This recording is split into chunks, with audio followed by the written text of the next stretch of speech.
DTV Odia देखिवा पाई subscribe करंतु एवं bell icon को मध्य दबाई दियंतु। जय जगन्नाथ। मु ज्योतिर्विद डॉक्टर भवानी शंकर महापात्र आपण मानकु भाग्य दर्पण कार्यक्रम को स्वागत जनाउछि। जन्म जातक एक जोग रही जहा कि प्रवासी जोग कहा जाए। प्रवासी अर्थ निज अंचल ठारू बा निज घर ठारू बाहर रहिबार जोग।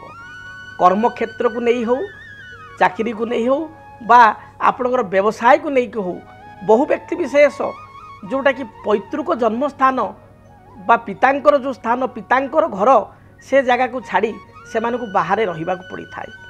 तेबे जन्म जातक केउं ग्रह स्थिति थिले जड़े व्यक्ति पैतृक संपत्ति ठारू बा पैतृक अंचल ठारू दूरे रहिबो, निजर विद्या बुद्धि परिश्रम रूपक बाहुबल बा निजर कर्म बल निजर प्रतिपत्व बा प्रतिष्ठा को निज हाथ में से गढ़ी पारिबो।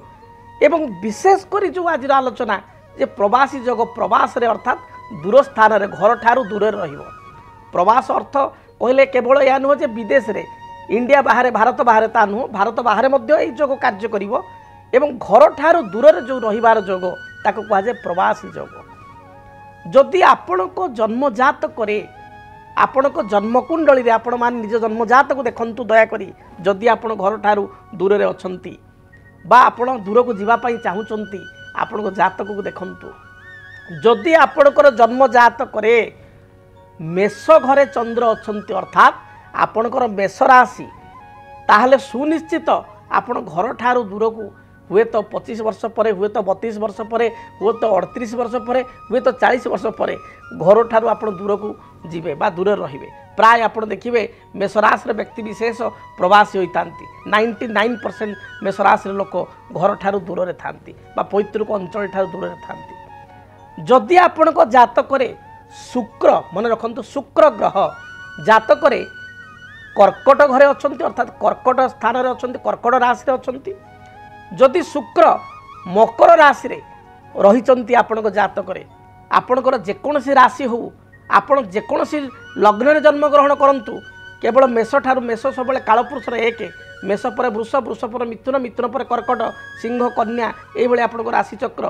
तेणु जदि आपणकर शुक्र कर्कट राशि रे अछंती, जेकोसी लग्न जेकोसी राशि रे आपण जन्म ग्रहण करंतु, शुक्र अछंती कर्कट रे, शुक्र अछंती से भली मकर राशि रे, ताले सुनिश्चित भाव में आपण घर ठारू दूर रहीकि कर्म करेंगे बा आपणकर कर्म संस्थान घर ठारू दूर हेबो, हुए तो व्यवसाय करिपारंती, हुए तो घर ठारू दूर रहीकि चाकरी बा जॉब करिपारंती। तेणु प्रथमे कहली मेष राशि व्यक्ति विषय में, द्वितीय कहली जो मानकर कर्कट घरे अछंती शुक्र किंबा मकर घरे अछंती शुक्र, से माने घर ठारू दूर रही कर्म करेंगे।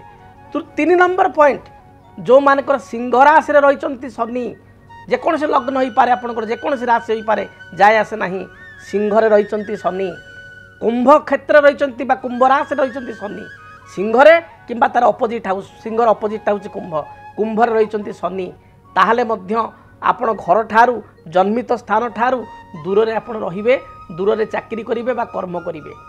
से भली भाव रे जदि आपणकर रवि रहिचंती जातक रे धनु राशि रे, रवि धनुराशि रही ताहले मध्य आपण घर ठारू दूर रे रहीकि जॉब बा कैरियर करेंगे।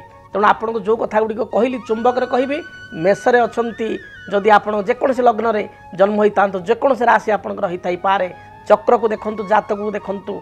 जदि आपणकर चंद्र मेष रे, शुक्र कर्कट किंबा मकर रे, शनि आपणकर सिंह किंबा कुंभ रे, रवि आपणकर धनु रे रहिचंती धनु राशि रे, ताले सुनिश्चित घर ठारू दूर रहीकि आपण कर्म करेंगे। से भली भाव रे जदि आपणक जातक तृतीय रे राहु किंबा केतु, से भली नवम रे राहु किंबा केतु, जदि तृतीय राहु रहिले ऑटोमेटिकली तार सप्तम अर्थात नवम रे केतु रहिबे, तृतीय रे केतु रहिले ऑटोमेटिकली नवम रे जदि राहु केतु 180 डिग्री, तेणु से भली भाव रे परस्पर 180 डिग्री होई रहिबे।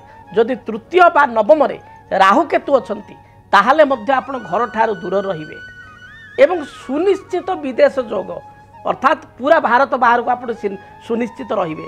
से जोग कौन ना चतुर्थ अधिपति अर्थात फोर्थ लॉर्ड, एठी लग्न को विचार करिया पड़िबो।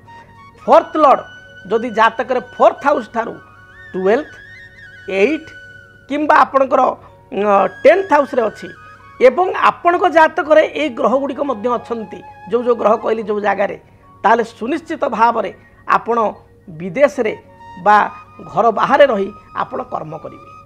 तेबे अनेक व्यक्ति विशेष मन में थाए जे मोर विदेश रे टिके चाकरी होंतानी, मु जो बॉम्बे रे अच्छी कि दिल्ली रे अच्छी कि ओडिशा रे अच्छी भुवनेश्वर अच्छी कटक रे अच्छी रायगड़ा रे अच्छी मुझे दिल्ली जानती दिल्ली में कौन विदेश जानती दूर कर्म करती बा विदेश रे कर्म प्राप्ति होंतानी। बहुत पिला भावती उच्च विद्यापाई हायर स्टडी पाई मुझे विदेश जानती से माने कौन करेंगे निजर जो स्टडी टेबुल अच्छी बा निजर जो लैपटॉप रखी जो काम करुँच जॉब करुँच प्रोजेक्ट करुँच से पाखे गोटे ग्लोव्सटे रखिए, गोटे ग्लोव वर्ल्ड वाइड ग्लोव गोटे रखिए।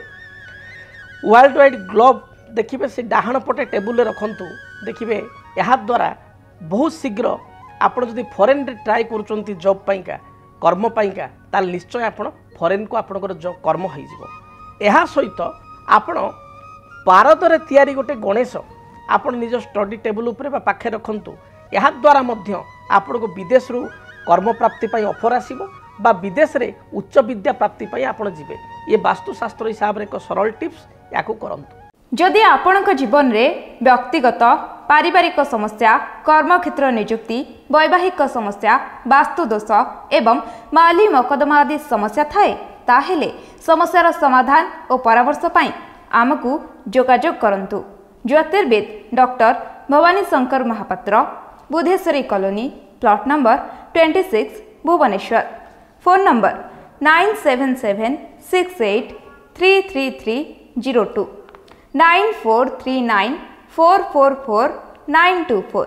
आमर वेबसाइट www.srijagannathastro.com। DTV ओडिया देखिवा पई सब्सक्राइब करंतु एवं बेल आइकन को मध्य दबाई दियंतु।